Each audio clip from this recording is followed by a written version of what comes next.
Oh, I'll pull up some fucking Bodega Boys, and you can hear some fucking AKAs. What is up, guys? Swallow J here, and I'm here with my co-host. Heart of War. Across the table, I got Matadora Roja, Hola. a.k.a. Sherry Arnold. You got your a.k.a. in there. What's up, baby?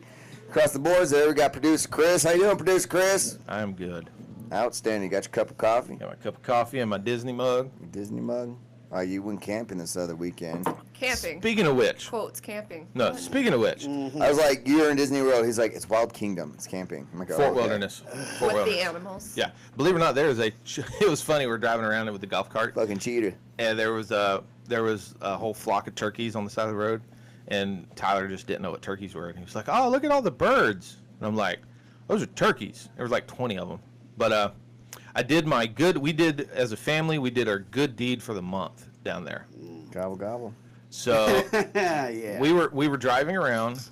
One of the things that we do in downtime at the campground is there's a ton of Pokemon stops and gyms and all like that throughout the park. They still play that? Oh, yes. Me and Amanda check in every day, get the stuff. So, because at any point, Tyler may be like, I want to play Pokemon. Let me play your Pokemon. And if you haven't been keeping up with stuff, then he chastises you because you've been sucking. Because you suck as a parent. Yeah. So anyway, so we're driving around the campgrounds. We're catching the stops and we're doing shit like that. And we happen to notice this little boy. It's on a little push scooter, and he looks completely out of place. Kind of looking around, checking shit out. We're like, bro, you all right? You good? And dude's lost. Now, if you've ever been to Fort Wilderness, it is fucking huge. Now, is there cheetahs out there? I can snatch a kiddo up? No, but it is wildlife. There are bears. There are deer. In the woods? Yeah. I mean, you're in the woods. Gators, because it is Disney. You know, they do have that problem. Well, didn't the kid get snatched up like... Yeah, last year. I thought it was like 2 years ago. It may have been 2, but I swore it was Wasn't last too long year. ago, but yeah. yeah. Maybe we talked about it. I thought we talked about it. I don't think we did. Yeah, no, I think we I did. guess so we did. Like, I was like, Yeah. what the hell are parents like letting their kids... It says don't swim in water. Like, oh, it was Well, it does- wading. It's different. I'm like, you're stupid. It does now. But Fort Wilderness is huge, and dude was lost. So got him come over to the golf cart. Got it, know your phone He's number. talking to strangers? Well, we were like, are you lost? Do you need help? And he's like, yes, I don't know where my campground is. And we were like, all right. He talked to you like that? How old is he? He was probably 6 or He 7. was like, yeah, I don't know where my campground Well, is. he was dude." like real timid. He's just like, I'm lost. I don't know where my campground is. And we're like, cool. Wow. Come over. Do you know your mom's phone number? And so he knew the number. He didn't know the area code. So then we had to look, where are you from? Luckily, he knew what city he was from, so I was able to look up the area code. Called his mom. No answer. And I was like, well, do you know what camp area you're in? Because each one of the camp areas has a name. Like, we're in Jackrabbits and this, that, and the other. And he was like, yeah, we're in Big Bear kind of thing. I was like, cool. So I had to pull up our Google Maps, and I found that. I'm like, all right, we're this way. Put your scooter on here. Jump in the golf cart. This is my son Tyler, and this is my wife. To introduce them to everybody. Come on, we'll take you to your campsite. Come here, little boy. So we took him all the way down to his campsite, dropped him off, and he goes running up there, and it's not his campsite. Oh, shit. So Amanda's like, follow him, please. I was like, yeah, no, I got this. We're going to do this. So he goes, he checks another campsite, and it is his campsite. His little sister, but nobody's there. And his little sister shows up, and then his mom shows up, luckily. Well, his dad's already left looking for him. I don't know how long he'd been gone, but he'd been gone to the point to where Dad had already gotten the truck and was driving around fucking Fort Wilderness. So how big is this place? What's the conclusion? well, the conclusion was we got his mom. His mom showed up, a little freaked out. Well, after seeing you, of course. Of Anybody. course. I mean, giant white guy, tattooed, shaved head. Probably a skinhead for sure. Yeah, flying the rebel flag out the back of my golf cart. Here, like the South lives. Yeah. What? So his mom was, she was like, thank you for bringing him back, da-da-da. And then later, I don't know, about 2 hours later, I get a text message from her number just saying, hey. New number, who this? Well, she was like, hey, again, I just wanted to tell you thank you so much for, helping and getting our son back to the campground. I can't thank you enough. You don't know what this means. You could. With money. No, they were probably already like us like, strapped because you're paying pretty penny to be down there. Yeah. How do you know? Maybe they were loaded.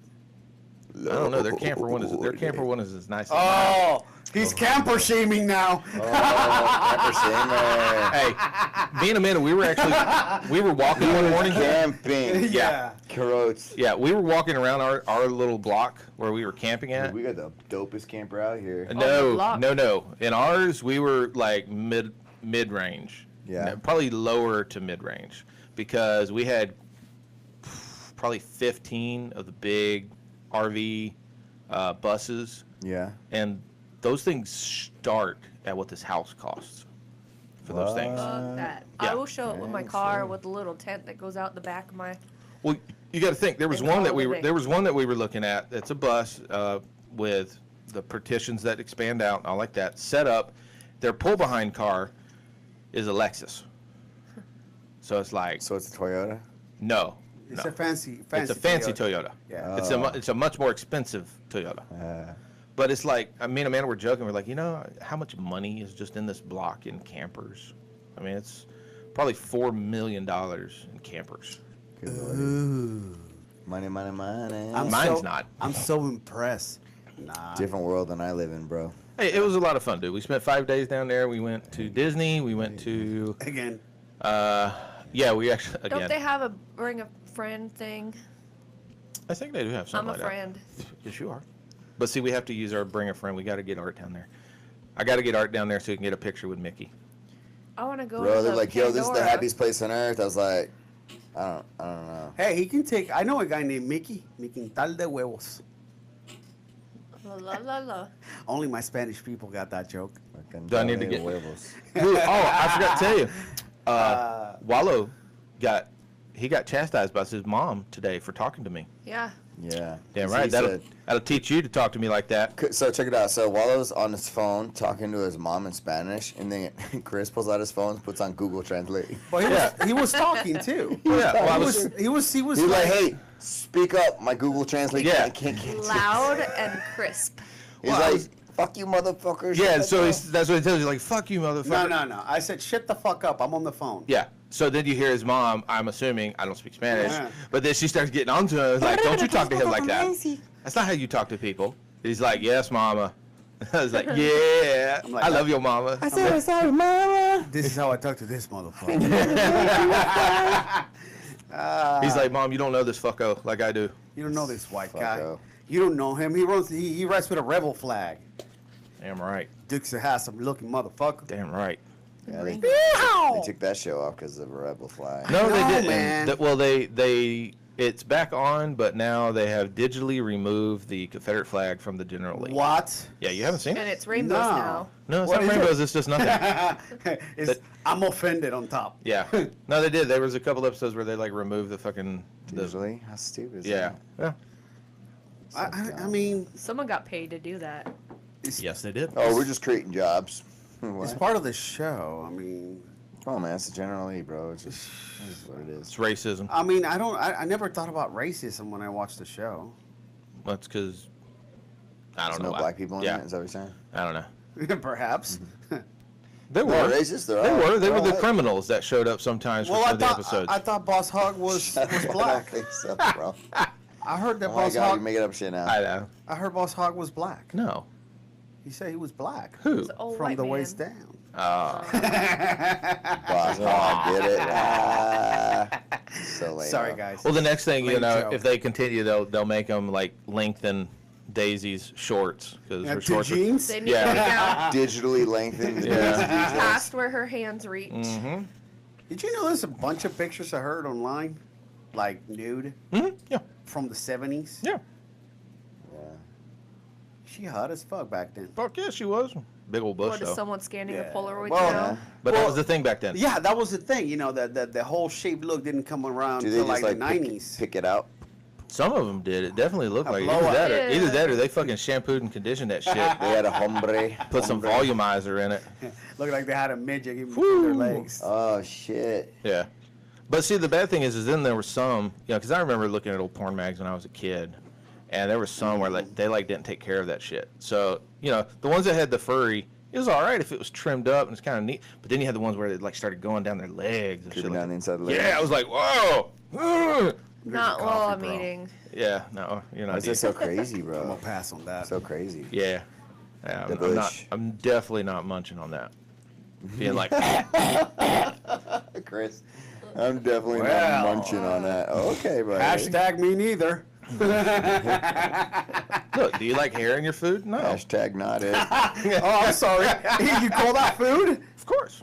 Nutritious? Hell yeah. Is it because of the If you yeast? do it right, it is. It's like beer.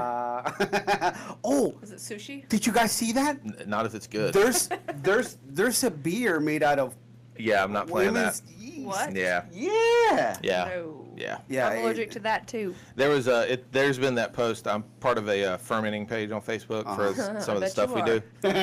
But it's somebody posted that article about they're using woman's yeast Yeah. for beer, and I'm like, Yeah, I'm gonna pass on I that. ain't even remotely interested in that. Me neither. Not even. I don't even want to fucking try it to be able to say I tried it. It's just like, no, I'm good. Really. You know how right before you puke, like your jaw starts tingling? Your mouth starts watering. And I'm about there. Yeah, start The getting that world little saliva. starts spinning. I believe those are called the mouth sweat. Yeah. The mouth sweats. Oh, yeah, Ew, it's that sweating. sounds so gross when you say it like that. Bro, you're that's what really is happening. You're holding the bowl. Yeah. And you feel like your mouth is sweating, and all of a sudden, all this Ugh. puke just comes out, and Well, you know why, right? and you get a great Huh. You ab got a workout. secretion so that it. Yeah, it's a creature so it protects your mouth from the acid that comes up. Is that what's up? That's why your teeth feel clean after you puke. Where? That's why they feel clean? Yeah. So that way it's a protection. Acid. So that way it doesn't Damn. That's why Damage your bulimics mouth. have so many issues with their throats and esophagus. Ooh. and Because their teeth. bulimics. when they- Make each other puke. yeah. Because if you make yourself puke, then you're not producing the saliva. Nope, it's too fast. It's too fast. Your body didn't have a chance to get all the warning signs and get shit pumping Warning and sign. going. Warning. So when you like basically put your fingers down your throat, it doesn't give. You're not producing any saliva Okay. before you vomit. Word. Now it is one of those things where like because I hate I hate that fucking feeling. That's like one of the when you Of know. getting that You're when like, you if I know could it's just puke coming. right now, it's going to Yeah. be good, but it's going to be so miserable. Yeah, because I'm a violent one. Like I'm the dude that's like straight legs standing up above the bowl. I mean, I am getting it all out from the go. Yeah, you know the Me last too. major puke session I had is that I remember was You were drunk. I was drunk. I was down in St. Pete with my boy Logan and Serena and her boyfriend, and we were like driving in her boyfriend's car. He came and picked us up from one of the bars. And I was like, bro, I'm not feeling good. And he was actually in the seat next to me, and Serena was driving. And then like we got out, and I started puking all over his car, all next to his car, and he seen me puke, and he started puking, and then I felt so bad. I would have given Like, you a fucking bus pass. Puked all Be over his car. get But to this your is it. This is destination it. with this. I was like, guys, don't drive, because what they're doing is they're driving real fast and they're stopping really quick on each What? light. I was like, guys, I can't hold it. I can't hold it. Like, no, you hold it. I'm like, no, I can't hold it. I was like, let me out. Once it starts triggering, it's done. Yeah, once you get that feeling, and you're just like, oh, it's not a matter of if, it's just when. When is this Yeah, happening? I was like, it's gonna happen right now. I was like, pull over. Yep. And they kept like, no, hold on, we got 2 more blocks. I was like, no, I got a quarter of a block. I got a quarter of a block and I'm out. that 2 blocks, it feels like 2 hours. It's like, nah, it ain't happening. When it's like terrible. you got stomach flu or something and you're trying to fight it and you're like, I don't want to puke, but then you go look at the toilet and you're like, okay, let's do this. Yeah, that's the thing. It seems to be the trigger where I'm feeling uneasy. I'll just go ahead and go to the bathroom, and then as soon as I start looking at the toilet, I can just feel, I'm like, all right, it's coming. There's no Oh, yeah, reason to it's go like, anywhere. It's like a trigger. Yep. Trigger. Welcome to Toilet Talk. Dude, I hate Like, it. this is why I clean my shit. Clean my toilet. I'm just kidding. I hate it. The last time for me, it was food poisoning. Oh, that was horrible. Yeah. I remember having food poisoning and like puking in the toilet and like, the other side was not so good either. Yeah. That's So it was like ass end was in the shower, the other one's in the toilet. Yeah. Just blah. that's when you go and find that 5-gallon bucket so you can just place your ass in the toilet and Fucking puke in the dying, bucket. dude. Yeah. Ain't funny what liquor does to your body. Terrible, bro. And then what's Terrible. even worse is then if you get real fucked up on a liquor and get like real sick, You can't drink it again. all you gotta do is sniff that shit. Oh, You're yeah, like, yeah. bro. That happened to me. It's a warning symbol. I went Warning to symbol. California and back in 2004, and dude, we were partying from the 9 days that we were out there. I got drunk 7 of those days. The other 2 days were yayo days. Yeah, Getting back up, you know what I doing mean? lines of hookers' asses and all that stuff. But Jesus Christ. anyway, I come That's on another back podcast. and I was drinking, basically Crown and Coke pretty much all the time. That's in Crown and Coke. That's a good yesterday. drink. It's an easy drink to just keep downing and get fucked up quick. To this day, I cannot smell Crown. Really? Oh, it upsets my stomach like this. See, I'm Mad Dog 2020. It makes me gag. You're like, oh, Dude, if I smell fucking Mad Dog 2020. What is Mad Dog 2020? It's a cheap fucking gut rot malt liquor. It's like back in the day when we were kids, like people get Mad Dog. It tastes like candy. Yeah, I mean, it's super sweet, but it's alcohol. It was like one of the first things we got from the fucking Jiffy store back in I the was trying day. to think. I was like, why do they call it Mad Dog, bro? It's like that's a chick drink. It really is. It's like Boone's Farm, It's just Back like in the Boone's day. Farm, yeah. but you Box drink wine. you drink 3 bottles of fucking Mad Dog 2020 when you're 17 years old. Mad Dog 2020 sounds like it's a gangster drink, bro, but it's not. But it's not. It's a chick drink It's not. for sure. It's grape and fruity kind of Yeah. flavors, but it's like very syrupy. It's Syrup. bad. It's Syrup. just fucking bad. And yeah, 3 bottles in, all 3 bottles came back out, and it was so. I mean, it was so much. I was like through the nose, kind of. It was bad. Now, I see that shit at the store. I'm like, I gotta fucking go. Get that out of here. Gots to go. You puke so violently that you get an ab Gotta go. workout. Oh yeah, dude, that's kind of one of the things. Like you get sick for a couple days, you vomit for a day and all like that. Then you're like, man, I'm already like halfway to a good workout. I might as well start working out now. I was like 7 months pregnant with Jake, and I got the stomach flu that I went through my daughter and my ex, and we were all just sharing the toilet puking, and I literally thought I was gonna give birth through my mouth. Like it was, I was like holding my stomach, like don't come up that way. Go through your mouth. Oh. Yeah. It was intense. So speaking of flat stomach, so like intermittent fasting and stress, that'll like knock down a lot of weight. I know you're like down to 165. We heard. I'm like down to, You're coming to my level. you know, I'm training like 6-7 days a week, and yeah, doing the intermittent fasting too, man. You know, I'm down. to, like, We are 180 against you intermittent fasting. 181, 182. You know what I mean? Yeah. You Yes, can't- against Until it. you get the hangry stuff under control, and you can control that. Have I little- been hangry? We've dealt with you after you've eaten. So Brandon wants us to talk about the fights. We'll get to it, bro. Yeah, we'll get there, bro. Jeez, we just started. Don't- We're just don't kill waking it. up. Yeah, don't kill our flow, bro. We're Man. just we're just waking up. We got to talk about you know what, actually. We haven't seen each other in like 2 weeks. Yeah, I know. What Yeah. the Fucking fuck? bro? AKA, let us do our thing. AKA, yeah. No, I'm just kidding. So I actually got a text message from a guy named Andrew O'Brien, super cool dude. All right. And what he's did actually, he say? He's actually kind of new to jiu-jitsu, but he's Dear been, Art. No? I was waiting for Kind you to of. finish. No, he has some questions though. He's Oh, like, shoot. Yeah. What's the question? well, it's like 1 of 6, but we'll kind of like put our ideas on it together, and then I'll do my take. And the first question is, Hold on, are you gonna read them all out, and then no, are just you gonna do go one at a through. time? Yeah, we'll just go one at Okay. a time. All right, cool. And so the first thing is that he was talking about is, you know, when you start jujitsu, everybody says, you know, have no egos, leave that at the door. Right. Yes. And I have a different kind of take on the leaving the ego at the door thing than probably most people.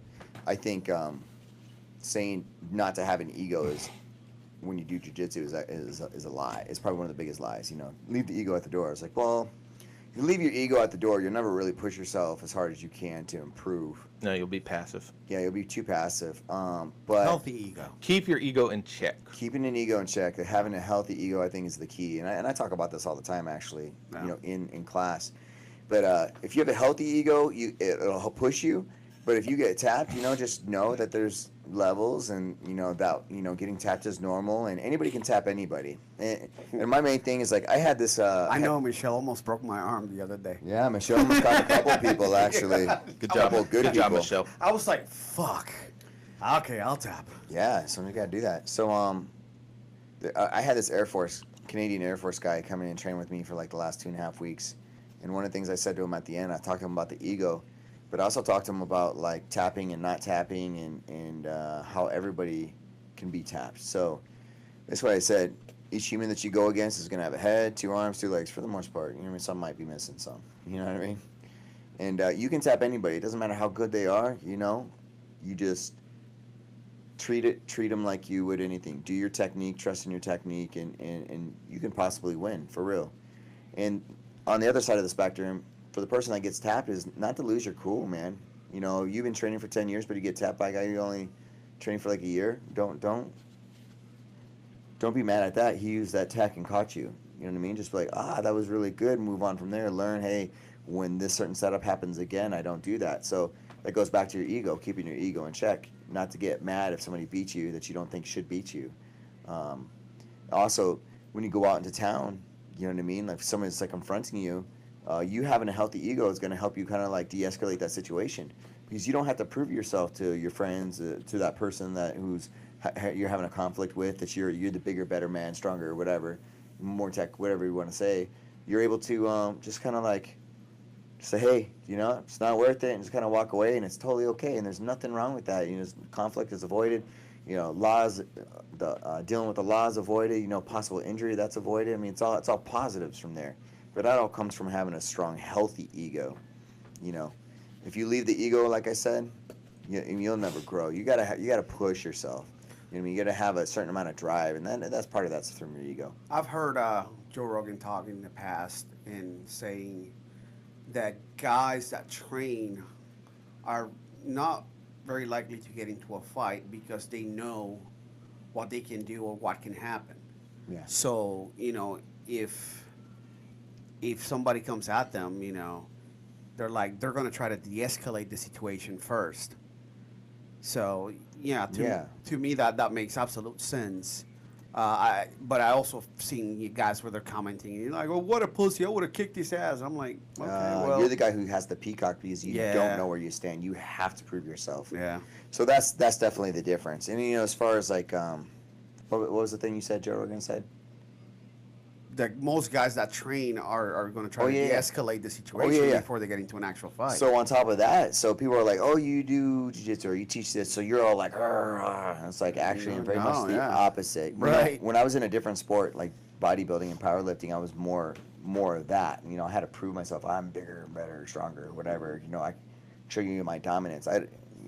Let me show you my biceps. And at that time, you know, I didn't know. I didn't have a healthy ego. I didn't know where I was. Is that maybe why Nick didn't like you when he first saw you? No, actually, I was always nice to Nick, but he definitely judged me. You know, he was like, "Oh, this meathead coming in the door." You know what I mean? He's probably going to be a douche. And It's okay. I judged the shit out of Nick the first time I met Nick. So yeah. Was he headbutting people out of the bar? No, he was. Okay. I think I've said just it. Checking. I think I said it before. He was actually critiquing a friend of mine's work. Yeah. And he was being real rough about it when he left. I was like, "Who the fuck was that asshole?" And now he's like, one of your best friends. Yeah, one of my best fucking friends in the world. Okay, so we'll move on to that second question. He's like, okay, so how do you recommend a coach, player deal with an unbalanced ego, i.e., overinflated or underdeveloped? Ooh, that's kind of tough, man. That is kind of tough. I think it's a case-by-case basis for sure. I've dealt with people like that, and I steer away from them. Well, when it comes to like an overinflated ego, sometimes you have to check that person. Well, Humble them a little bit. The way that I basically, you know, handled it was I was slightly better. Yeah. So what I would do is I would talk to people while I was rolling with them. Yeah. Because I had no respect for him because of the way that he carried himself. You know, and you know, normally when you roll with somebody, you're focused on what you're doing. Yeah, you're right there in the moment. I was basically being a dick back because you really, you know, you don't do that. So that's from a player to player perspective, from like a coach or someone who owns a gym perspective. When you roll with them, like typically if someone's like being really, really rough and their ego is really, really bad and they're kind of like hurting other players, I remember right? a scenario. Yeah, so and you can talk about that after I'll finish this. You tell that story. But what I typically do is I'll roll with them and I'll kind of stunt on them a little bit, not hurt them, but I'll just show them exactly where they're at, and then I'll have a conversation with them afterwards. Say, hey, listen, you know, this is how you're being perceived. That's why this I'm is getting how people stunted all the damn time. This is how people are feeling, and this is what needs to be checked. You know, you need to check yourself and like realize what is going to help you grow, what's going to help your teammates be better, what's going to help, you know, what's going to be the most positive way to handle this. And I kind of go off on that. The underdeveloped side of it is if somebody who's like very self-conscious, who's not very confident in themselves, you know what I mean? You start working with them, I personally will work with them, or I have another coach or another player that I know who's trustworthy, work with them. And as they roll, kind of help build their confidence, in their techniques, maybe put themselves in certain positions and like coach them through that. And as they feel confident with the technique, their ego will kind of rise up to the nice buoyant level that it needs to be. Now, You think that's ego or confidence? a Or is little there- bit. If your ego gets damaged, your confidence goes down. Right. So they coincide, I believe. Now back to your story. No, I was just remembering there was that guy that came in, Marine type guy, and all like huffy puffy. Oh, And you after could the tell training his session, yeah. ego was just on fire. You're talking It about was the guy that like- Art beat up. Yep, and Art Uh-huh. just kind of was like, all right, so they rolled. And Art was just super cool and collected, and the guy kind of like goes after him and like boom, like pushes him kind of thing, and then they just go at it. And watching Art just kind of like his Dismantle the whole guy. face and expression shifted, and it just went down from there for that guy. Well, I've been in those situations too, where somebody's overly aggressive, and I just let them work until I see that they're a little bit winded, and that's when I go on the attack. Yeah, and so I remember that case specifically, and he's actually a really nice guy. He just didn't know any better. I think it was just ego. I mean, It was most definitely ego. He was young and he's big and he's very and his girlfriend strong. was Yeah. there, And and his girlfriend was there, so he didn't like to be, So typically what happens is like when I roll with new people, I start down, on the ground already, and I'm just kind of like chill and flowy with it. And he was like super, super aggro. So I was like, all right, when that happens, I stand up and we work the whole takedown portions. I typically don't like doing that. For newer guys, just because they don't know how to fall properly, and they could possibly hurt themselves. So I try to take away as much possible risk of damage for them as possible, but I have to also protect myself too. So when that guy was coming after me really, really hard, and you just kept stone face, you give them no emotion, and that plays a psychological factor on your opponent. If they're hitting you with as hard as he was even throwing punches, to the body and stuff. Hitting me as hard as he could and doing the things that he could. I just deflected and then just wore him out. Took him down. got Finished him that a couple knee on times. belly. Knee on belly. Dance around on the little, knee. Little stun on him real quick. But afterwards I talked to him. I was like, hey, listen. You see all that energy you're spending. See how You tired you wasted are. that energy. And where did it get you? You know what I mean? And then the results are the same. I was like, we need to calm you down. Let's get you where you need to be. Work on your tech. And he did end up getting better before he had to leave. But and that's typical. And generally, it's with the younger males that feel that they have to kind of like prove themselves. And being a young Marine, they're taught to kill, It's do the fucking things you gotta do. aggression 110%. Yeah, all the time. especially in their version of martial arts they do with the mid-map version. Because I know anytime, like if we're rolling or something like that, Art's over there on the side, he's rolling, he's normally on his butt or on his knees, and then all of a sudden you see Art stand up, everybody's like, "Oh, yeah. shit." Let's go ahead. Hey, can we pause this real quick? I'll stay in your guard, but let's just pause this real quick Turn around and flip us so I can watch see. this because Oh yeah, I think you were there at that time too. yeah, I was. Yeah. I was like, just watch because I somebody's think gonna pretty go much for a all ride. of us kind of stopped and We all watched. did, yeah. Yeah, I was like, watch this. I was ready It's because gonna be fun. I stopped because I didn't know what was going to happen. I thought that maybe his buddies were going to jump in. Dude was getting super aggro. And Yeah, he was pretty aggressive. because once a friend is in trouble, you come in with a flying drop kick. Well, especially if you're like new to the gym, you don't really know Yeah. what's going on. You see your buddy who's Getting might be- worked. you're a Marine with, that's your battle buddy, and he's over there getting fucked up just constantly. It's just gonna irritate you. So Shout out everybody, to all the Marines in the yeah, area. for sure. Because Nothing but love. all the Marines that have come through the school, Yeah. love them. The first night's always kind of a little awkward. It takes them a couple nights to kind of, everybody knows where they're at in the gym. You know your pecking order. So once that pecking order's kind of reestablished, most of the time, I've yet to come across one that we've had in our gym that was an asshole. Well, I think that's one of the most important parts too. Is that after a situation like that, is that you have a debrief with them. You know what I mean? You talk to them. Hey, this is what's acceptable, what's not acceptable. This is why you failed at this certain things. This is how we're going to get you better. So not just berate them and be Yeah. like, yeah, you can't be so aggressive. No, you're going to hurt somebody. But explain to them, what the pros and cons are and how to improve and give them a good steady guide on to getting better. Because that's my goal as a coach, Yeah. or my goal as an instructor, or just a human period. Is if someone asks me, I was like, hey man, let's try to do something constructive and not tear somebody down. The second you start tearing people down, man, You know, you They don't look, wanna you come look back bad. either. Not only do they not want to look, I mean, this is all facets of life. Second you start tearing other people down, it doesn't make you look good. I promise you it doesn't. It makes you look bad. So as soon as you can start, like, trying to figure out solutions, positive solutions, not negative solutions, you know, everybody wins. You know, second you start doing the negative thing, you know, people call it karma, people call it, you know, God or the energies of the universe, whatever you want to call it, doesn't matter. But it does come back to you, and you have to be, you know, so just try to put out as much positivity as possible. Let me ask you a question Sure. before we move on to the next question. Yeah. Have you ever received a complaint about me? About you? Me being too aggressive or? No. Okay, cool. No. No, you're like a Oh boy, wait till you roly come back. poly. I'm changing you like that up. roll No. up Well, and you open. Hey guys, listen to this. You can My man breathe. can breathe. He can breathe. He's going to be more dangerous now. Got to be careful. Now, the one thing I'll say is one of the rules It's to gonna live come white powdered. one of the rules to live by is take care of your training partner. Don't be that guy. That's Yeah, don't be that guy that fucking beats up your training partner, even in drills and stuff like that. If you injure them, they don't want to come. They don't want to come train with you. They might get hurt. They might not come back, and it's just. Well, not only that, sucks for everybody. if you become that guy that's always like fucking gooning your training partner all the time and just It being sucks. a douche, Just- guess what? I'm not gonna fucking drill with you. Yeah. I'm gonna be like, hey, guess what? You can go over there and drill against the fucking wall. As I'll be someone over here. who's constantly injured and constantly dealing with stupid injuries. Yeah, just nagging. It's- Yeah. Frustrating as fuck when I can't go and train. And then my training partners get smaller and smaller, like my options. And it's like, why do I even go? Because I just sit there and watch, and that's not fun either. Well, that's why every No. time I've rolled with you, I've never went hard. I just let And you, I it's- just keep you in my guard and just try to. But yeah, right now, like coming off of that both of those surgeries, the antibiotics, all of that, my body All is that jazz, super yeah, it's fucked. checkered Like out. everything's super loose and Yeah. popping in and out, and It's horrible. it's I don't know how it's gonna be. I haven't rode with you probably about a year now. You know been a what'll while. probably fix that, right?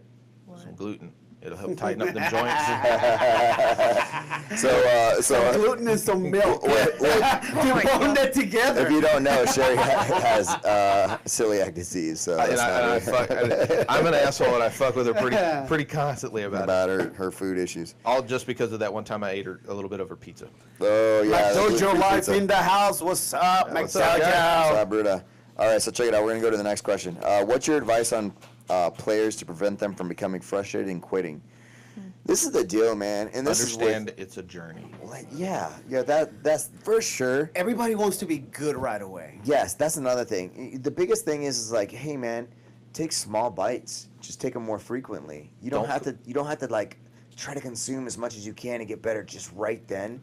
The biggest thing is just like realize it's a process, and that 6 months from now you'll be like you're gonna be at a whole different level, and then 6 months from then you're gonna look back and be like, oh my god, I didn't know anything. 6 months before you know, 10 years go by and you're like, I'm a black belt. Do I still know I don't know anything, even though you know a lot. But you're just like, I still have so much to learn, you know. And McDojo Life says, tell them to stop being soft as baby crap. that's not this baby crap. You know, so there's two different ways of coaching, right? There's that 1%, 2% where you give them that tough love, like, oh yeah, stop being soft. You got to be hard. You got If you get to here, you fucked up. yeah. And there's a very small percentage of people that react positively to that, like, and that motivates them. The other ones just need encouragement. Hey, listen, you're doing well for where you need to be.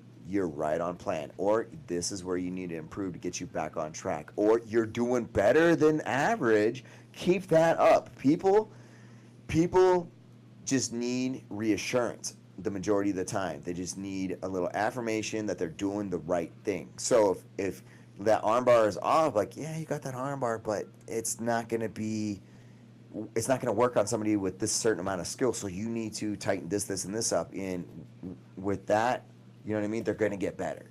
You know what I mean? But if they keep failing, I'm looking at them, and I'm like, this is where the big mistake is happening. And I'm telling you, and you're kind of failing. I'm like, you know what? Don't even worry about this complicated armbar setup. Let's work on another setup that's going to be more towards your game. Maybe it's your size or the way you move, or it could be something. You know, it's just that particular technique is not necessarily your game. So let's build you out a game that's for you.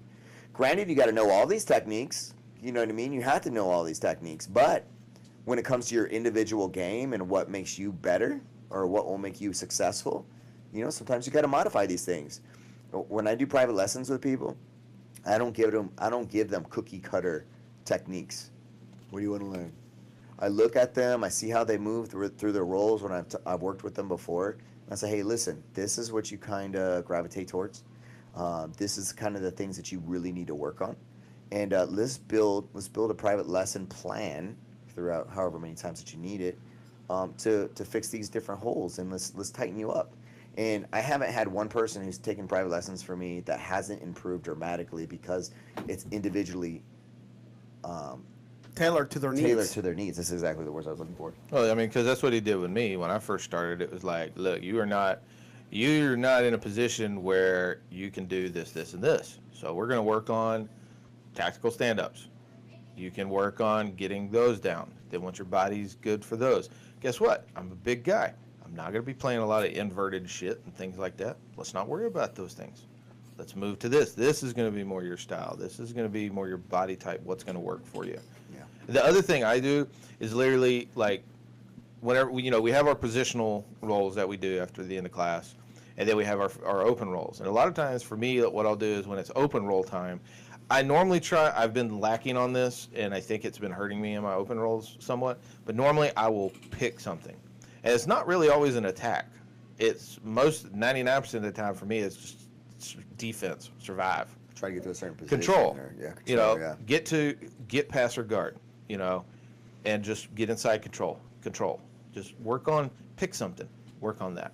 Because if you're trying to work on everything in that one role all at the same time, nothing's going to fucking work. Yeah, and that's you're going to overload your brain. Yep, exactly. And then you're going to sit there, and I've done it so many times where you get stuck in a spot, and you're like, I don't know what to go now. Because I'm thinking of 1,000 things that I should be, that I would be thinking about if I'm a good jiu-jitsu player. No, man, just fucking work on this, And as you learn how to chain these specific moves together, you will be a couple steps ahead of the average person. Yeah, because my biggest thing is I only stall. one sec at a time. Yeah. That was something that I kept hearing when I started, and the two people that kept talking about chaining were James Butner and Dean's brother, David Grant. They were like obsessed with, okay, I get here, if I don't get this, I'm gonna move to this. I'm gonna move to this. Yeah. And at one point, I think David had a setup where he had 5 different move options, and I'm like, how do I couldn't compute that just yet. I still can't. Like, I'll still get into a position where if the move I try this, I try to guard break. It doesn't work. I fuck up because I reset myself, settle back down in the guard, and then start back over again and try to do the same thing. And if it doesn't work again, settle back down and basically restart back at 1. Instead of going here, okay, that stalled, and then transitioning to the next thing from there. And it's mainly just because my knowledge is still not there. You're just trying to find yourself back in the familiar position. Mm-hmm. I'm just glad that when I was coming up as a white belt, I had those guys, James Butner, David Grant, Dean Grant. Yep. Fucking Dan Pascal was there, who's a beast as well. Randy Warren. Even though you give him shit for the I give him shit all the time. Randy's good. Yeah, no, he No seems like a nice guy. There were so many good guys. I took so many beatings. It's not even funny, but he helped me with my defense. Well, that's the thing. We were talking about last night. Part of that too. I'm sorry. Go ahead. Part of that too is that you took so many beatings, really kind of like tightened up your ego, right? You're like, ooh, you're either gonna fail or you're not. But when you're taking those beatings, they kind of teaching you things during that time. They're teaching you things about yourself. Or they demoralize you either way. Well, you can look at it that way if you want. Oh my God, I'm cramping. Hold on. You all right? Didn't drink enough water. Oh, well, that's because you keep drinking that Bang. Well, that's what I was saying. Bang. Like I was saying, I'm getting beat all the time, but then I have to constantly kind of remind myself who I'm going against. I'm going against Wallow. I'm going against Art. I'm going against Bert. I'm going against Andrew. Dude, I've never laid a beating on you. No. But the thing is but when I roll with you, I don't get past square one. When I roll with Art, he'll maybe let me get past square one. because it's a trap. I was gonna say. And now I played myself into Yeah. a position. Retreat. It's a trap. Yeah. It's a trap. You know, Bert don't give me shit. If I do get anything for Bert, it's because I had to work, blood, sweat, and tears, and pay for it in a pound of fat, and then I still get fucked and caught and choked. Andrew, I can never tell when Andrew's just letting me fucking play, or if he's trying to submit me. But I am constantly beating my head against this wall. But the thing is I know eventually I'm going to put a dent in the wall. It's going to hurt, but that dent is going to be progress. Bird just said that your jiu-jitsu is better. Yeah, I know. Everybody keeps saying he that just- from when the day you started, you were a fat piece of shit, and now you're just a fat. He said also that it's just your double leg that isn't. Yes, because I led with my head. Thank you, Mr. fucking Guillotine, on that one. All right, check it out. So we're going to go to the next one here. So Okay. the next question was advice on cauliflower ear. How Drain it. about it? All right. Drain it. Well, Compression. this is, that's a legit question. You know what I mean? Don't be that guy. So, Well, is it advice that you have it, you're getting it, or yeah, how to advice on avoid how it? do you deal with it? How do you prevent it? If you do have it, what do you do? So, at this ear. officially, Yeah, no. if you have cauliflower ear, you need to go see a medical professional. You go get Yes. it taken care of. Don't do Yes. it yourself. Unofficially. No. How to prevent it. Stop getting caught in triangles. Just kidding. I'm just kidding. Just kidding. Basically what it is when your ears get roughed up and they're kind of like getting pulled. A lot of times it's from Folded. triangles or folded over and roughed up. And, you Breaks know, the the only time cartilage. that you're really in danger with a cauliflower ear, other than just aesthetics, is if it goes down into the canal itself. Then it can affect your hearing. But yeah, Down in the exactly. canal. exactly.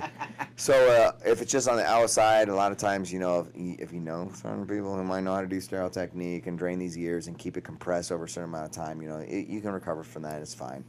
But mostly it's just damage or rubbing of the ear. Like I've been doing this for like 11 years now, and I have very minimal cauliflower ear. Now I have a couple buddies who just look like they have wadded pieces of gum stuck to the side of their heads, you know, because they get their ears so roughed up and then they don't get it. My taken care hero is of. Randy Couture. You know, Brandon's got really good advice here on the cauliflower ear. He said, deal with it.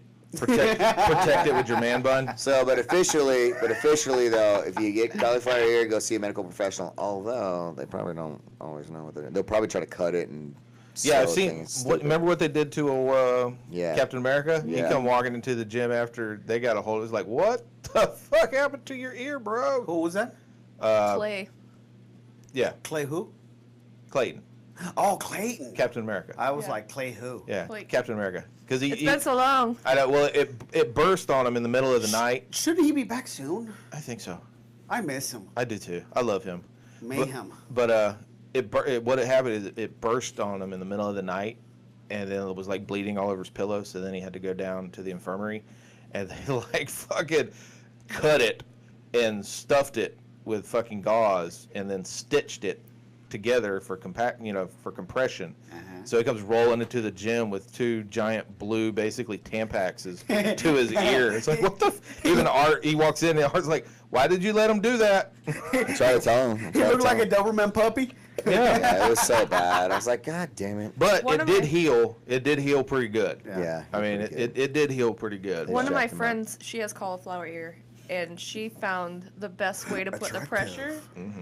The best way to put pressure on is get the swimming nose plug, Oh yeah, just clip it and on the then ear. you clip That's it pretty on. cool, but they got the magnets specifically for And they have cauliflower that ear, too. which actually my buddy Chance he got those when he She had was them. having some type. It was like, I don't know, she didn't like it or it wasn't fitting right, so she went and got the nose plug. And for It didn't her, work. you know, She probably had small ears. You ever she seen does. that? She's a small girl. There was a video that was floating around. I want to say it was last year, but whatever. But it was one of the schools where part of the promotion was the coach gave you cauliflower ear. Get the Yeah, hell that's out of so here, stupid. man. Like they had the guy, Come on the on. mat, and they were literally just taking the elbow and just fucking raking it across the ear. Well, you know what people would do, like in wrestling, like college, and they would take the towels and then put it over their head and it'd go like this, back and forth. Why?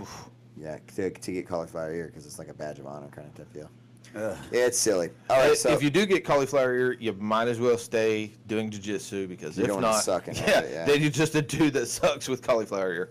all right, so the next question: should a player develop technique first or conditioning first? Well, Can do both. Both. I That's say what everybody says, though. That's a cop-out answer. no. Both. I'm gonna No. okay. I'll break this down. Well, a little hold bit on. for you. How is it a cop-out answer? I don't- Hold on. Well, because everybody says that same thing. Stop, guys. I'm That's true. gonna break this down for you. Okay, break it down. So, each individual's journey in jiu-jitsu is different. Some want to be high-level competitors. Some just want to do it for fun. Some just want to do it for fitness. So that answer is going to change. If you're just doing it fun, recreational, so on and forth, just concentrate on the technique, okay?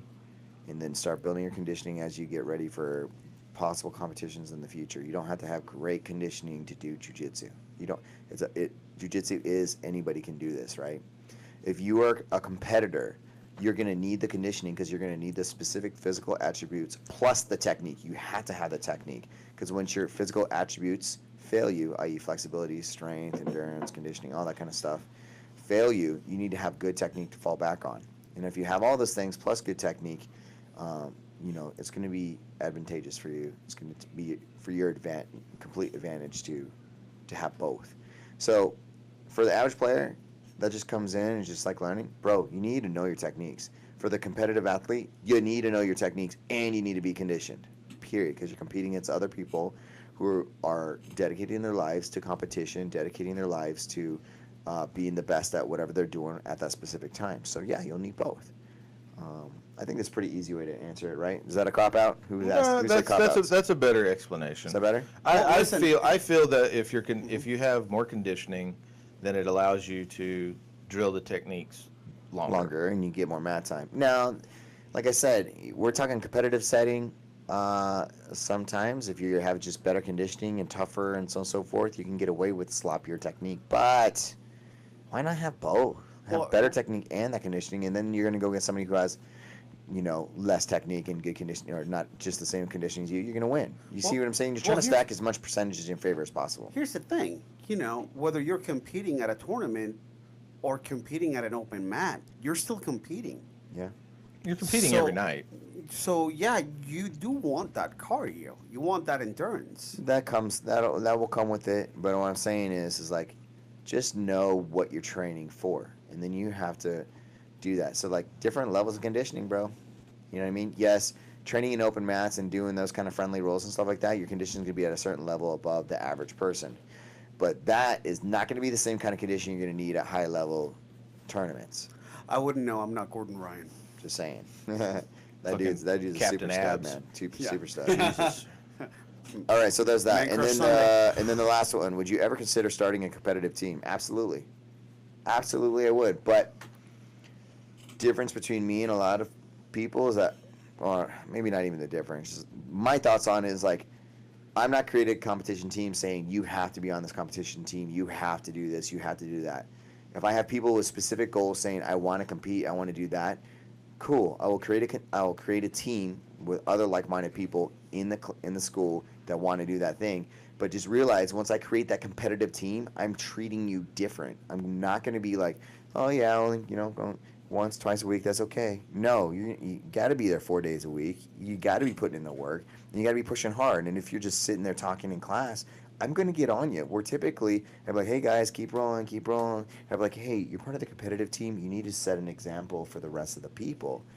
And of course, I would never do this like out in front of people. I pull them and say, hey, or I whisper in their ear, hey man, part of the competitive team, right? Yeah, okay. I was like, so you need to get as much drilling as possible, show the example to the rest of the thing. I look upon you because this is what you said you want. Right. So I'm pushing you to help you reach what you want, not what I want. I would like everybody to compete. Sure, cool. Or I just want everybody to be happy. Whether it's competing or not competing. You know what I mean? So like what you tell me your goals are, I'm going to help you reach that. I just want to come here twice a week and learn some technique and enjoy my social portion of this. And absolutely, man, I want you to have that family, that social nature, enjoy those techniques and learn and feel that you're getting better and do that you are getting better.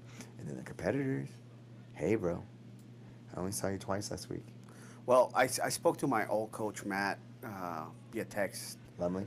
Lumley, yeah. I want to say about 2 or 3 weeks ago. And because, man, I miss him, He's such a good guy. Yeah. So I sent him a text, hey, man, just want to let you know, I'm thinking about you. We're talking about you. Hope that you're doing good. And, and he responded and, we talked a little bit back and forth. Told him, hey, I'm still training, 4 or 5 times a week, and he said, in order for you to maintain, twice a week is good. 3, 4 times and above, that's how you're going to improve. That's improvement. You're absolutely Yeah. right. I agree with him 100%. And I always say that. It's like 1, 2, maintain. 2, Yeah. maintain, really.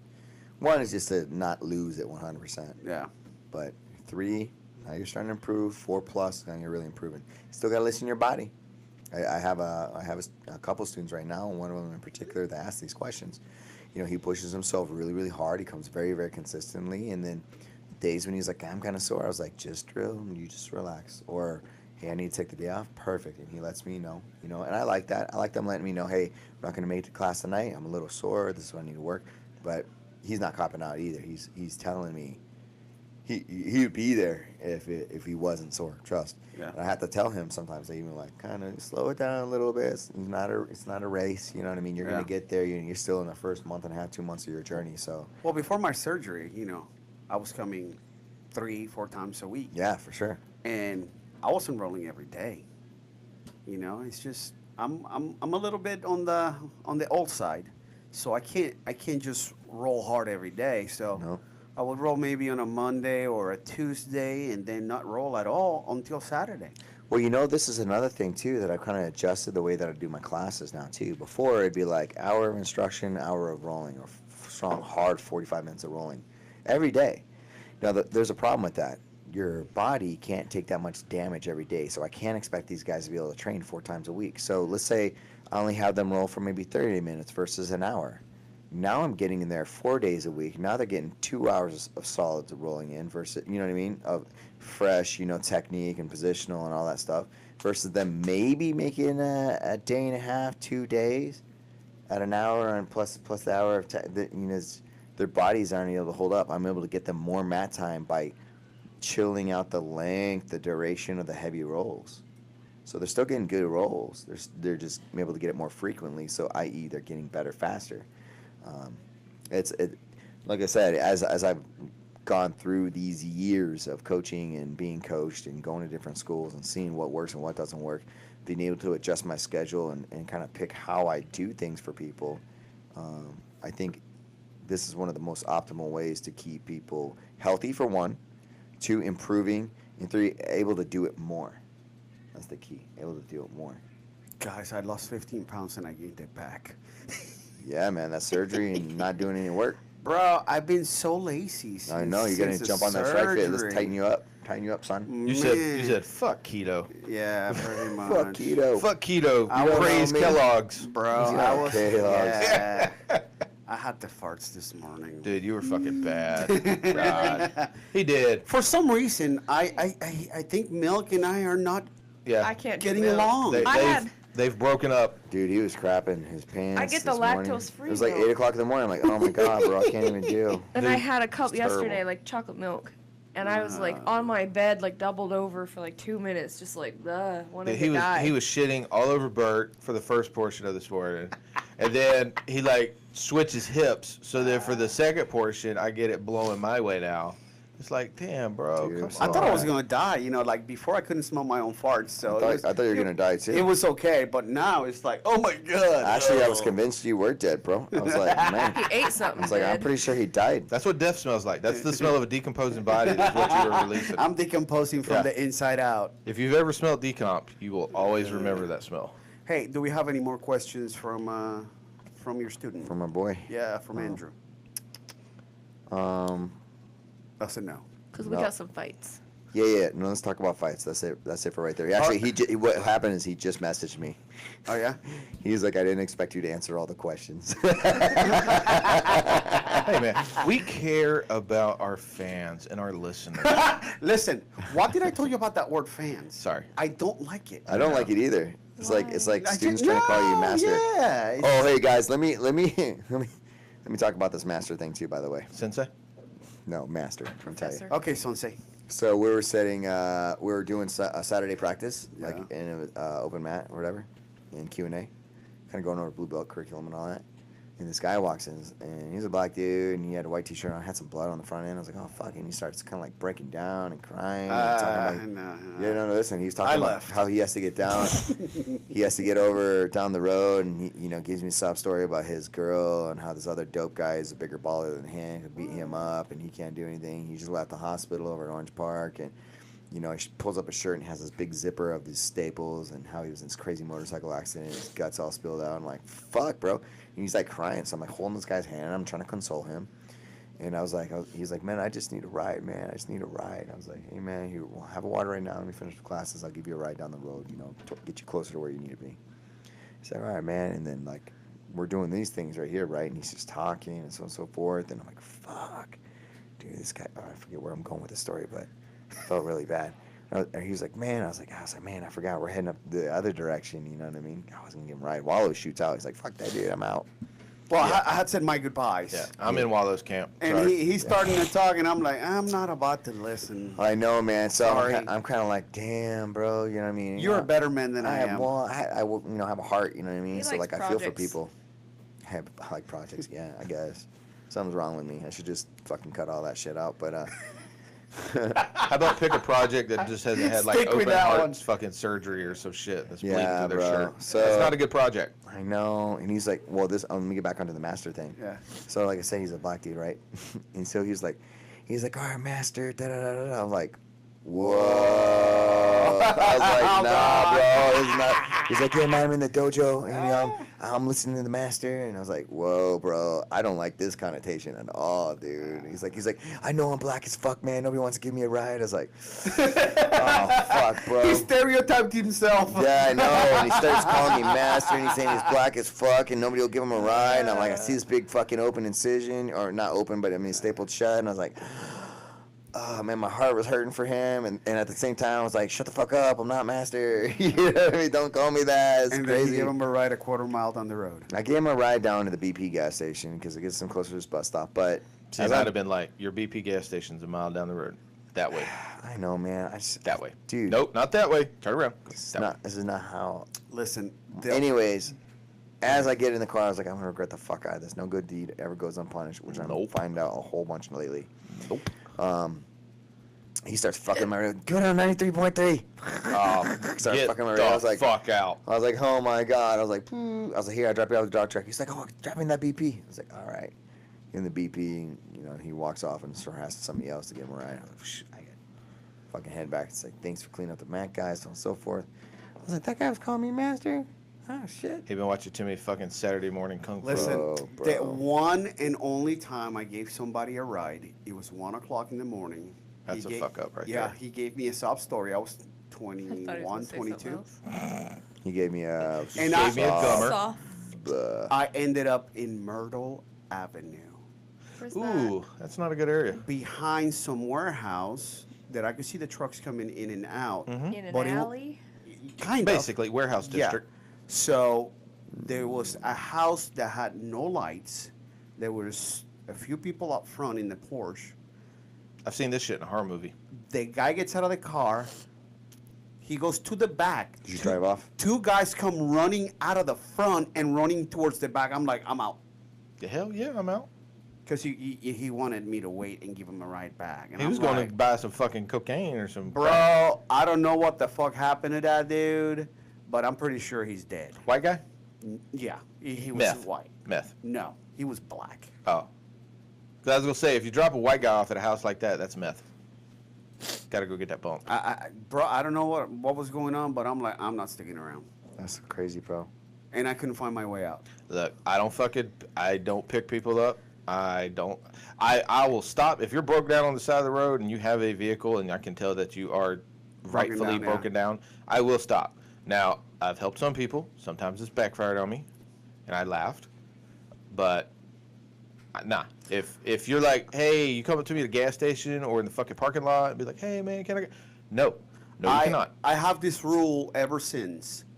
I do not give a ride to anybody I don't know. No. If I'm stranded somewhere, I'm gonna pick up my phone. I'm gonna get an Uber. Yep. Bottom line, I'm not gonna put you in a situation where a stranger where they doubt what my intentions are. Yeah. Yeah, smart. So Now, what's crazy though is if I was in the country, I'd probably, you know, gonna stop, eat a check it. lot of peaches. If you're walking down the road, because there's your people. yeah, no. If you're walking down the road, like up in South Carolina or some shit, you're walking down the road South up around, Kakalaki? yeah, up around where my family had farms and stuff. We're like, hey, where are you going? Because we, you know, most knew all the houses around there. Hey, I'm going over so and so. Oh, hop in the back. You're not getting in the cab. No, not getting in the cab. You can hop in the back of the truck. I might pull that, but down here in Jacksonville, sorry, bro, Nah, ain't doing it. ain't doing it either, bro. Sorry, so. Something's gonna happen, and if shit goes down, you're gonna wind up fucking lead in you, and you might die of lead poisoning. That'd be bad. Yeah. So yeah, I fucked up. Anyways, all right, let's talk about these fights. All right, so before we get to last night fights, Yes. did we discuss the previous week's fights? I don't know who With was it. Eddie Alvarez and Dustin No, we don't, Poirier. Oh, yeah. Didn't even watch it. All didn't right, watch so controversy is I did. Eddie Alvarez threw a 12 to 6 elbow. Okay. Yeah.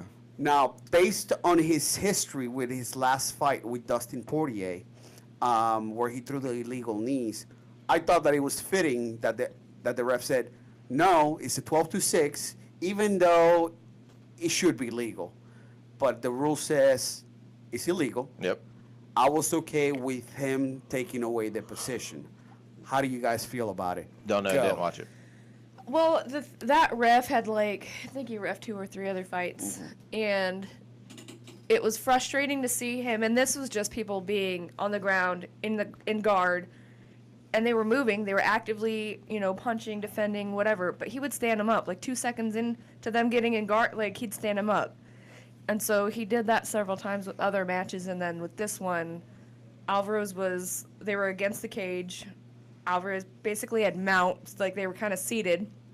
He had kind of mount and then did that elbow. And I felt like that should have just been a warning. I've seen before where they're like, hey, no punches to the back of the head, no this, no that.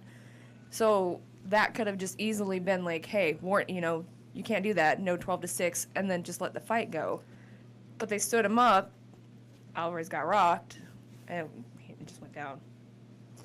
Well, besides the elbow, he wasn't doing any damage anyway. I don't remember how long they had just gotten.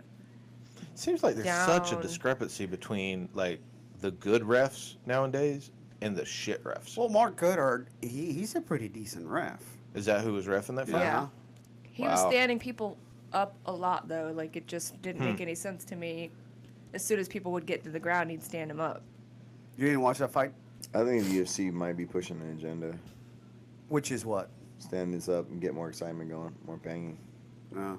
I mean, it's Well, exciting to me to watch these on the Last ground, night with But you got to JJ remember that those refs don't work for the UFC. They Yeah. work for the state commission. That's true. last night with JJ Aldrich, she was in guard, and the other girl was holding her down. And he's like, you gotta work, and it was like, what is she supposed to do? The other girl has her completely held down. She's trying to get out of it. Well, maybe he was talking to the girl that was holding the other girl down. No, it looked like he was talking to JJ. Well, if they were Because close she was together- actively the girl on the bottom was, making more obvious moves. But throughout every time they were on the ground, I think they're getting bored with groundwork, is what it looks like. Yeah. Well, then just turn it into fucking kickboxing then. combat jiu-jitsu. I don't know. Shit. I mean, jiu-jitsu, it's a fight. It's part of an MMA fight. Yeah, so I mean, I just 2 seconds, 3 seconds into you're- them getting there. yeah, Let if them you're work not, for a if minute. you're not going to let them be on the ground, then don't call it an MMA fight I've anymore. seen other issues where people stalled a hell of a lot worse than that. Oh, yeah. I saw that fight too, and I was like, But I mean, then a lot of times, if a striker gets taken down, the first thing he's gonna do is he's gonna try to get fucking underhooks. He's gonna lock him in, and he's gonna pull him in. He's just gonna stall because he's hoping for the stand up. Yeah. Vice versa. If it's a jits guy and he gets the guy down, he's gonna do everything he can to keep the guy down. pinch him. Yeah. Yeah. So I mean, it's a battle of styles. If you're not looking for a battle of styles, then you're not really looking for fights. then call it boxing or kickboxing. Yeah. Exactly. Yeah. Call it something different. Yeah. But that JJ girl, man, she her hair bothered me. I could see too much scalp. She's a redhead. Yeah. Those braids were tight. Ginger. Like, ugh. No soul. Bulbous. No soul. The other girl's kind of cute though. I ain't gonna lie. So But I thought she was gonna do better, man. But her hands were really low. She's firing from the hip. She kept her left down the left whole down. time. I'm not surprised. JJ, the other girl, the one with the braids that had all the scalp showing.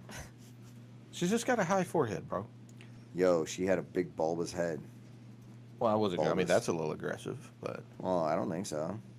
what about poor These are Cub? 115-pound chicks, dude, huh? What about poor Cub? Yeah. Swanson. Cub Swanson, I yeah. guess. Yeah, he walked out of the cage, huh? Renato Moicano. Hanato. Well, he lost. I mean, what is he gonna do? Stay in there? Staying there for Well, the not hand. only He got that, knocked. He does. They don't interview the guys that he got lose. finished. He got finished. Choked. Yeah, but They for won't- the they don't- hand-raising thing, usually his both sides here. I think because Oh. he got serious. He got rocked. He got Well, he got yeah. rocked, but then he got choked. The straight jab, dude, was just that hammer jab right to the face. Boo, that was a Dunsky's. Yeah, he got rocked. Then the guy took his back, and that was the one we were talking about this morning. Where the guy didn't have the choke under the neck.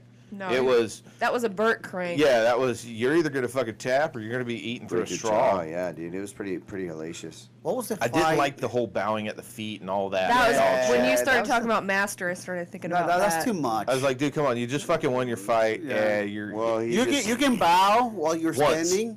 once. Show You don't- respect to. he was just showing respect, man. That's I a bit get much. it. And that, well, He- that guy is kind of like that. He's like a very super humble, super respectful. Like that was genuinely him doing that. He wasn't like showboating. He wasn't. No, doing that. no. But it went on about 5. The whole on his knees Man, by you fucking gotta Cub's realize, feet. man, that guy, the way he felt about Cub Swanson was like, this is a legend. This is someone my I idol, someone I really look up to, and you know, it's a confliction of feelings of like, hey, I had to beat him for this right here, but I'm so thankful, and I'm thankful for this guy.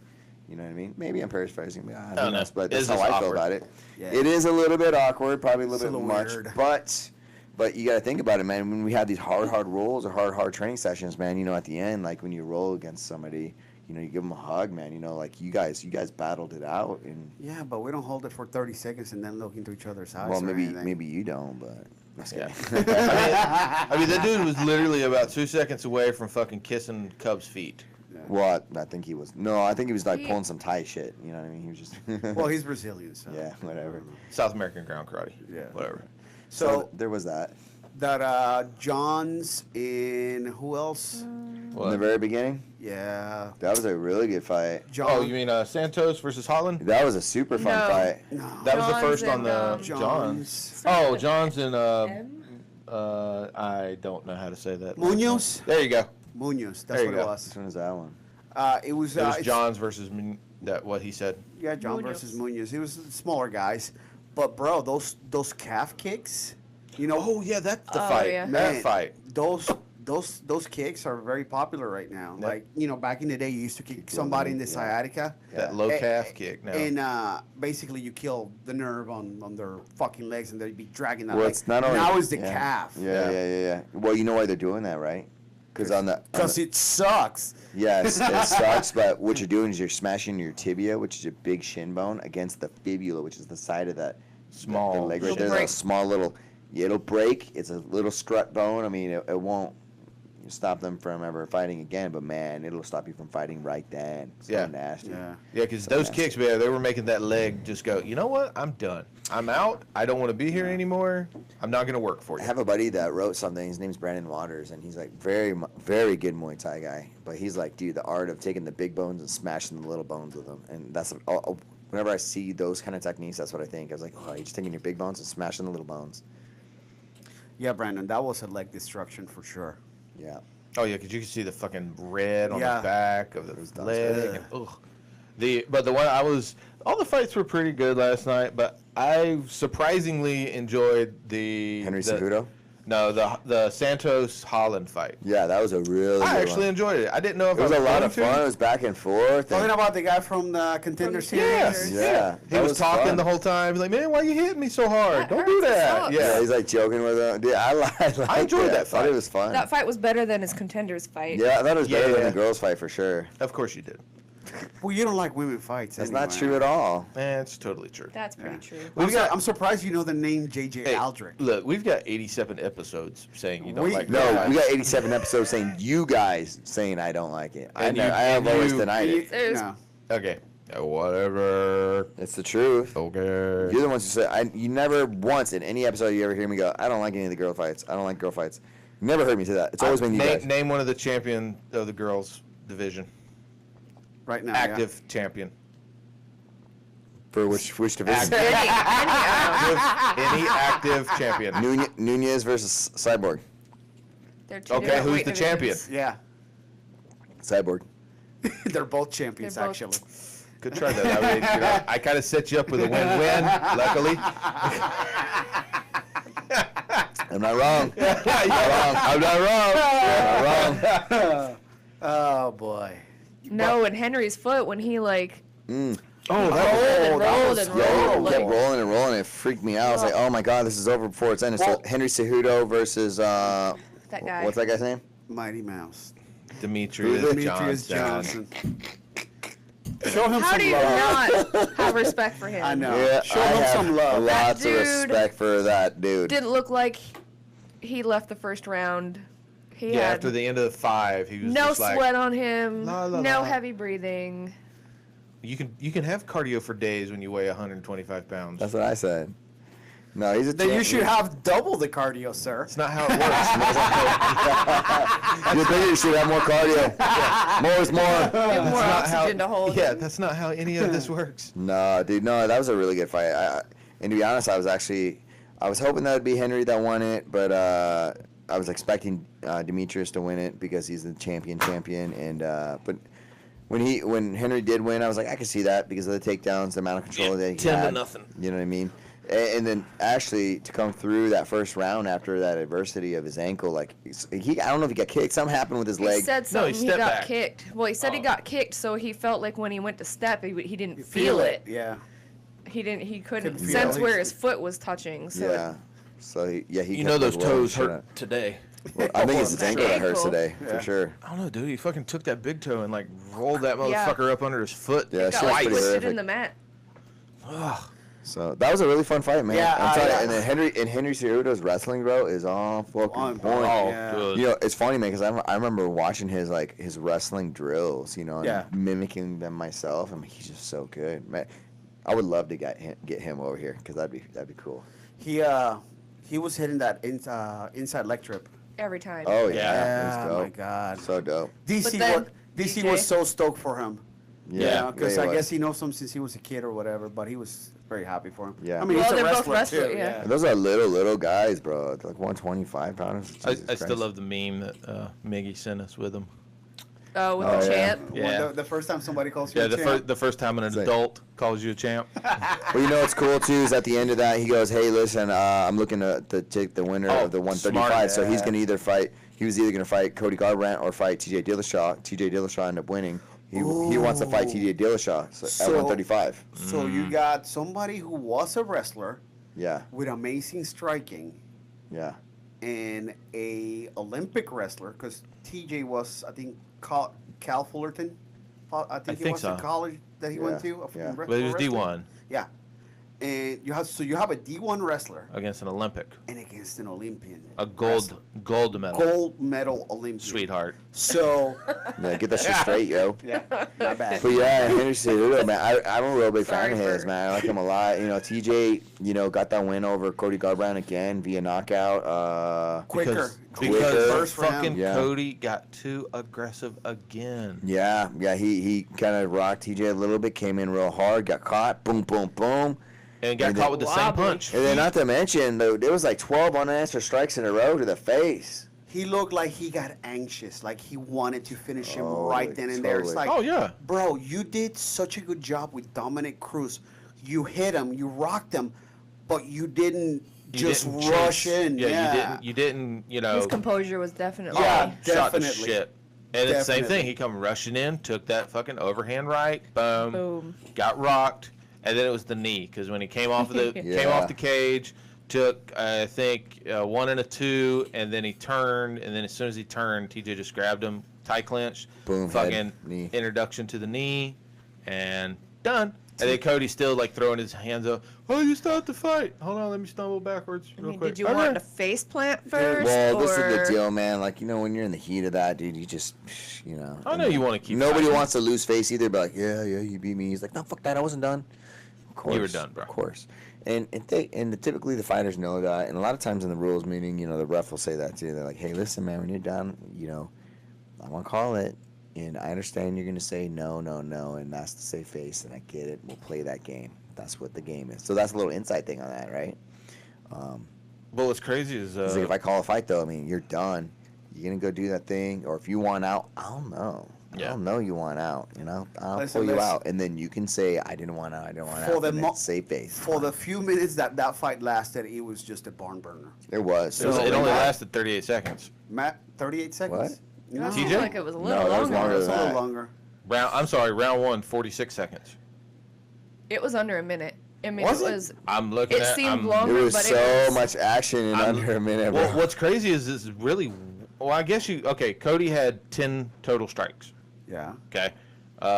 TJ had 34. Yeah, and 13 of them were in the face unanswered. Yeah. Like, Significant was 22 TJ to 10 Cody. So Cody landed 10 significant strikes. That's it. Well, still, for the moment, for the Good brief, kicks. for the brief moment that it lasted, it was a good fight. And It was. Matt loved you. No love, Cody Garbrandt. He did right. He Hey, did rock TJ. And you got to give it to TJ. He's just a killer. He's just good. Once he smells that blood in the water, he just goes for the kill. yeah. So, And normally he puts you away. Yeah. they were talking about, him changing camps and stuff like that. He's like, listen, man, people change camps all the time, bro. All I did was change camps. He called me a snake, so on and so forth. And I was like, Well, listen, I think it's more like how he did it is what made everybody so pissy about it. Yeah. Is Yeah, there a but- right way to do it though? I mean, either No. way, people aren't going to be happy. When I left the specific camp, they were pretty upset about that. Or what I was doing, I was cross training at another gym. Did you Well, see they- his shirt though? Yeah, it's a snake. It's a snake Yeah, because skin. they're calling him Snake. Well, it's because Connor called him a snake. It's Yeah. like, oh, you got a snake in your yard. It's hard did when call you it. have some of the top level guys in the same division at some point to be able to say like I'm the best, because it is an individual thing. Yeah. So at some point there probably is going to be some moving of camps, and you're Well, going to not have only to go that, against each other. You just get a different look. I mean, you're gonna have to get a different Yeah. look. I don't understand that why coaches, in jiu-jitsu or MMA would prohibit somebody from going to another school. Those are bad coaches. You are a paying client. You don't get to tell me what to do. Well, not only that, it's not even, I agree with you on that point, but not only that, that's just a bad coach. Because if you're training at a gym, you're training with the same people at that gym all the time, you're going to get, okay, I know, like Birdie surprised me the other day with the arm bar, because normally Bert just wants to choke you. That's what Bert wants to do. He technically did choke your He arm. choked my arm. But the thing is, if you roll with somebody all the time, you're like, okay, well, I know what his game is, so Yeah. you know how to play. You got to get a different look, because if not, your game is going to be lacking. Stagnant. Yeah. So if you're telling your guys, man, you can't go train at that gym, you're this, don't go nowhere. Yeah. You're a bad coach. It's You not, should be it's telling not your even guys. bad. It's just that you're maybe insecure. Well, bad. I think To each his own. Yeah, to each his own. He's got his opinion. Let him have it. I mean, I know one coach who tells his guys, "Hey, go train other places. Yeah. Go visit other places and roll." That's why I love Dean. You know? And of course, Art has no issue with me training anywhere else. Absolutely The not. first- Matter of fact, me and Dean, we talked about that in the very beginning. And he's like, bro, just so you know, when you start a school or whatever, your guys are gonna go train some other places or whatever, and it don't have hard feelings on it. Does that they love you, they'll come back, and you'll be their home. Yeah. And I was like, and I completely agreed with that. And it's been the truth. And I've crossed my whole career of jiu-jitsu. I've cross-trained at different gyms, man, because I think that also what broadened my spectrum, the way of thinking of how to run the gym as far as times, how I do the classes, how I structure things. Not only that, okay, so you go to a gym you haven't rolled at. Okay, these guys are like really good at, because each gym's kind of always get known for, this, a style or something, and you have your guys go to that gym and they're like, dude, these guys are doing this. They bring fucking information back. Mm-hmm. You learn something new that you can bring back and you can implement into your training. And, it's just... It also gives you a way to measure your skills from where you are. Yeah, because you know your pecking order in your gym. So it's kind of interesting that you said that. But if you go, like, we'll use ours as an example because it's very easy. Not one of my guys had a very similar game to each other. Like, Well, you also have a lot of different body styles in our gym, too. body types, yeah. Okay. You calling me body type. fat, bro? I'm calling me fat, bro. Oh. What I'm saying is Just like, I'm checking. not making little clones of myself. You know what I mean? No. It's like, No, your knee on belly, there's not, or although I've seen a I couple use guys it. do the new and belly. Yeah. I use it. I've seen a couple guys do it. Well, because we train it a lot. I use it on Miggy, but the opportunity was there. I popped up for a second. It was like, oh, this is kind of nice being up here. And then I moved on. So I was like, well, I'm not feeling, it's fun to be up here, but I don't feel real confident. We're going to go ahead and move to something else now. Yeah, unless I'm in the gi, I'm not doing knee on belly. 'Cause Well, we were in the gi. people just lift me up and then set me over, and doesn't work for me. We got guys that are really good at takedowns that can, we got guys that can stuff your takedowns. We got guys that are really good at just, hey, I've got a good guard. No, you don't. Watch this. Yeah, Bert. Yeah, Bert. So, guys, Conor Khabib got announced Yeah, super For- excited about for- that. We didn't see that coming. Shit. for October 6th. Vegas. So, what do you guys think about that one? It was Dana's like, thank you staged. so much. It was what? Staged. What was staged? All of that shit. All of that bus. We already talked Yeah, about come it. But on. I'm just saying they proved You're, it. you're like 3,000 and late. No. I'm just saying they proved it. Okay. Okay. Did What they? do you think about the fight now? I don't know. It's in a couple months. He's like, I'll let you know when I see it. I don't give a shit. I just don't. Honestly, I think that it's going to probably be the hardest fight for Conor. No doubt. I mean, this dude is Yeah. undefeated. Well, not only just that. I mean, granted, Diaz was a hard fight for Conor, but Diaz was a hard fight, I think, because of one reach and the jiu-jitsu. I think Khabib's going to be a hard fight just because of how strong he is Yeah.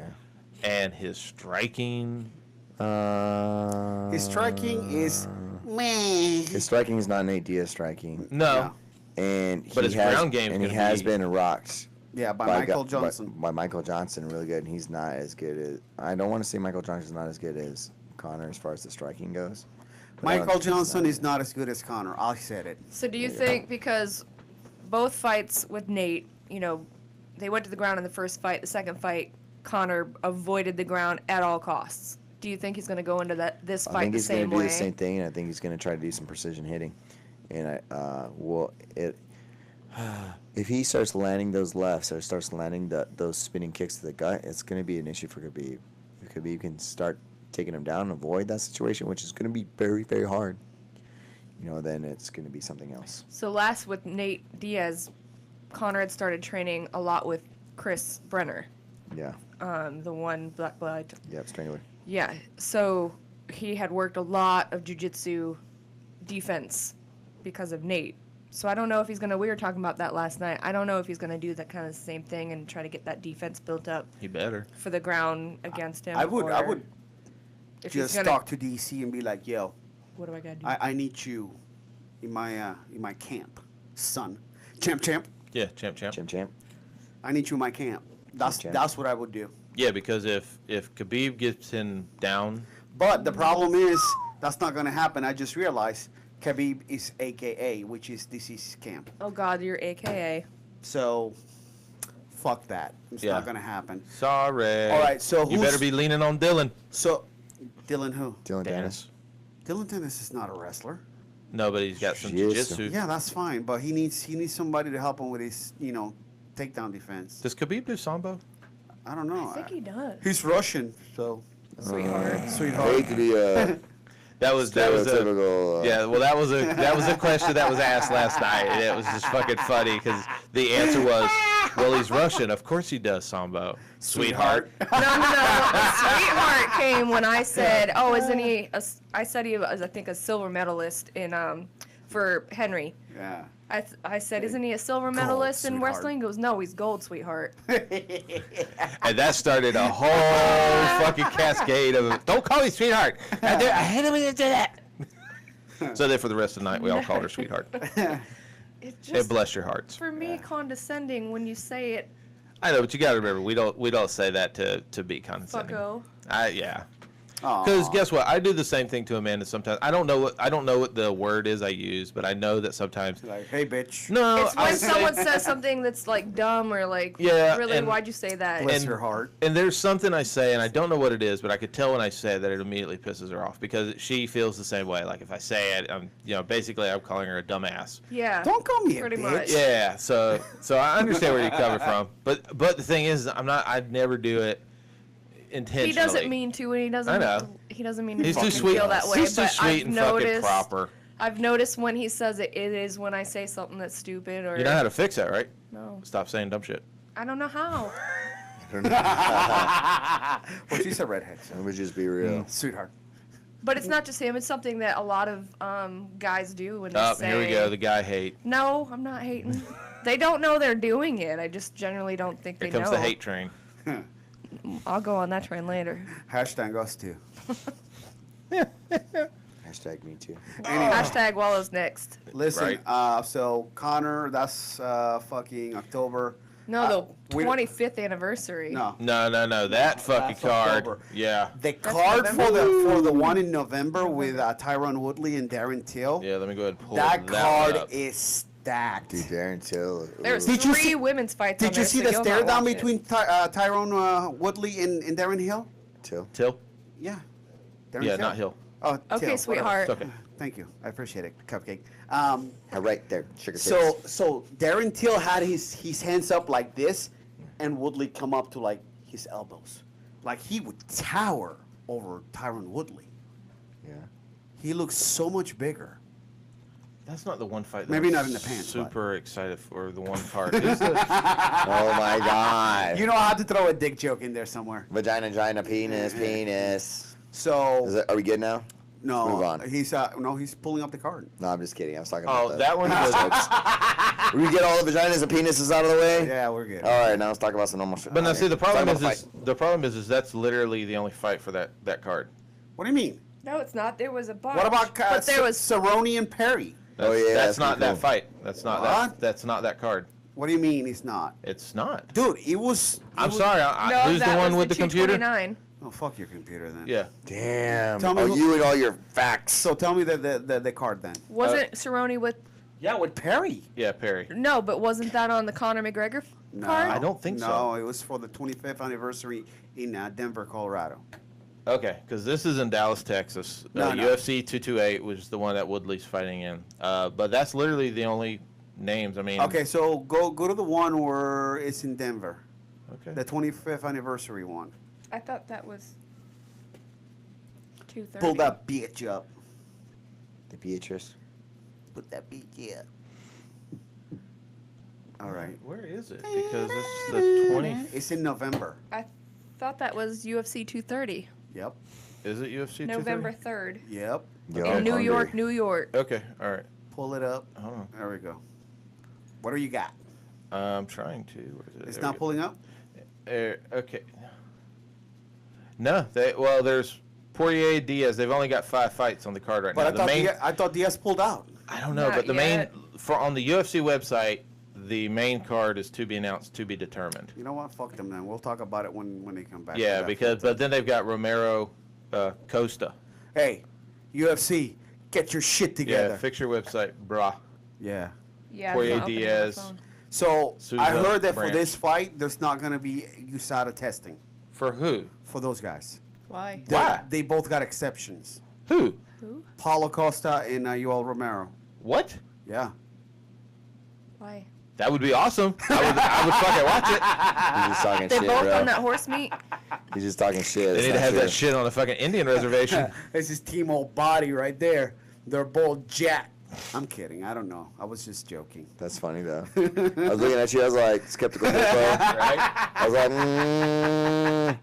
I don't believe you. All right, guys. I think be we're- fine. I didn't know that the one in Moscow is actually only going to be it's live on Fight Pass, so it's not a pay-per-view. Who gives a fuck? Ain't Well, Mark nobody- Hunt's on that one. Oh, okay, cool. Oh, he's back? Yeah, he's fighting on that card.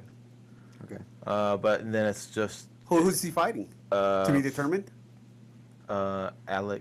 Alexienko, the boa constrictor. Oh, yeah, I remember that. I remember seeing that guy. Yeah, but there's literally it's 5 fights and it's all Russian fights. No. It's the Russians. Yeah, I mean it is. Ruskies. Well, except where he's not Russian, but Where? where WAR. What? Yeah. Huh? Anyways, All right, guys. We'll cover those when they come around, and we'll try to cover that November card for UFC 25th anniversary, 230, I think it is. Once. yeah, because they haven't even filled out UFC 229 yet. The only fight they've got on that card is just Khabib and McGregor. They haven't filled out the rest. Awesome. Yeah. All right. Before we go, Art, why don't you give a shout out to the sponsors? Doesn't matter if you're a performance athlete or an average Joe, Lean Impact Nutrition has got what you need to go. You want a six-pack? You want high performance actions? Get your diet right. LeanImpactNutrition.com. Second one's BlackHiveTattoo.com. If you want the dopest tattoos in Jacksonville, you need to go ahead and reach out to the guys at BlackHiveTattoo.com. Get on that newsletter. Jump on that newsletter. And each one of those artists will tell you how you get in with them. A lot of times they're booked out for a good bit, so sign up to the newsletter. They'll reach out to you. Sherry, anything else you want to add? Any shout outs? Any sponsors you might want to shout out? I ain't doing shit for sponsors right now. No, I'm good. Okay. Chriso, producer. Yo, Anything else you want to add? Any shout outs? Any AKAs? Any AKAs you No. wanna... Just shout out to my wife as always. We got meal prep to do. We've kind of fell off the wagon on our little vacation down to Disney, so we're getting back on the It's wagon. vacation, bro. I know, but Nah, it's their still. meals are like Shut the fuck $25 a meal down there. Dude, he's got an RV with a kitchen and Yeah. a cook. We cooked. We had meatball subs one night, but they're against carbs. You like them meatballs, huh? Get them Oh, I love the meatballs. meatballs. I'm all about those meatballs. Yeah. I made But, meatballs subs. this morning. Did you? But other than that, ready to get back into the gym. See you guys Monday, tomorrow. All right. Die. Cool. All right, guys. Well, thank you very much for listening. Don't forget to visit our website, lrtlk.com. I hope I pronounced that right. Did I? I believe you did. All right, cool. LRTLK? lrtlk.com. Click the Amazon banner, Dad. That's right, Dad. Dad, Get your shop on. get your shop Oh, on. shout out to him too, Get because your he shop bought. My dad bought the weirdest shit. I drove his work truck the other day when we had to move it between houses, and he had this little pad, this little neoprene pad on his the armrest on your left side. I was like, dude, that thing is fucking awesome. And he's like, yeah. And we didn't say anything else about it. It showed up. One of them showed up in my door this week. Nice. Thank you, Dad. Yeah, so I'm like, what the hell did Dad send me? And then I opened it up. It's like, oh shit, this is cool. So that gets mounted in the truck. Thank you, Dad. Thank you, Daddy. All right. Again, lrtlk.com, where you can get all our previous episodes. And, of course, we're on iTunes, Google Play, Podbean, and a bunch of other, podcast platforms. And thank you very much for listening, and we'll catch you next week. Hopefully, I sound way better now. A lot sexier, too. Too sweet. All right, guys. We'll catch you next week. Peace.